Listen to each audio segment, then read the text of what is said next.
Ce n'est plus une troisième vague de Covid qu'on craint à l'Elysée, mais un tsunami de problèmes qui viendra avec.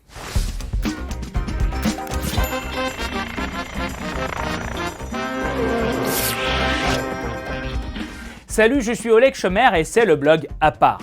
Une moyenne de 45 000 cas supplémentaires par jour et un nouveau patient en réanimation toutes les 4 minutes. Plus de 90 000 morts, c'est le nombre de victimes qu'a fait la pandémie en France. Selon Emmanuel Macron, la plupart des nouveaux cas français sont en quelque sorte des patients anglais.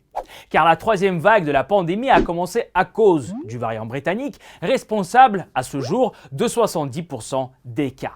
Plus contagieux, avec un taux de mortalité plus élevé, il s'est révélé aussi plus virulent au niveau politique. Car les risques que le gouvernement est obligé de prendre pourront lui coûter cher. Le lockdown 3.0 aura-t-il raison de notre patience? Selon les derniers sondages, 43% des Français sont catégoriquement contre les nouvelles mesures. Un chiffre record depuis le début de la pandémie. L'interdiction de se déplacer entre les départements la veille des vacances de Pâques a été la goutte d'eau qui a fait déborder le vase. Presque la moitié des Français ont l'intention de ne pas suivre les règles. Et chez les jeunes, ce chiffre monte à 60%. Vous ne pouvez pas demander aux gens de rester chez eux 2 ans d'affilée. Cette crise est un crash test pour la santé, le portefeuille, mais surtout pour notre état psychique. Et je ne parle pas de Corinne Massiero. Crise d'anxiété, insomnie, sentiment d'impuissance et puis le stade ultime, la dépression. Le problème de santé mentale sur fond de la pandémie est aujourd'hui reconnu au niveau de l'État. On est quoi? Des cobayes pour les expériences de la NASA?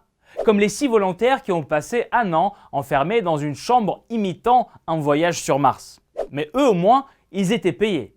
Imiter sa fuite et payer cher. C'est ce que certains ont préféré faire après l'annonce de nouvelles restrictions. Lyon ou encore la Bretagne, les prix des billets SNCF vers les régions vertes ont flambé. Alors le gouvernement est obligé de balancer entre un confinement de plus en plus impopulaire et une campagne de vaccination qu'il essaye coûte que coûte de réanimer. Réanimer la cote de popularité d'Emmanuel Macron, une tâche qui s'annonce également difficile. Le président français a perdu 4 points dans les sondages, ses décisions sont critiquées par 60% des Français. Car la molle campagne de vaccination n'a pas pu éviter une troisième vague. Environ 10 millions de Français ont reçu leur première dose, alors on regarde un peu avec envie ce qui se passe de l'autre côté de la Manche, où un nouveau record a été battu récemment avec 844 000 personnes vaccinées en 24 heures. Mais aucune raison de ne pas croire les promesses de booster la campagne de vaccination. Le gouvernement, manquant de bras, pourrait faire appel aux vétérinaires. Enfin, une vraie solution de sortie de crise.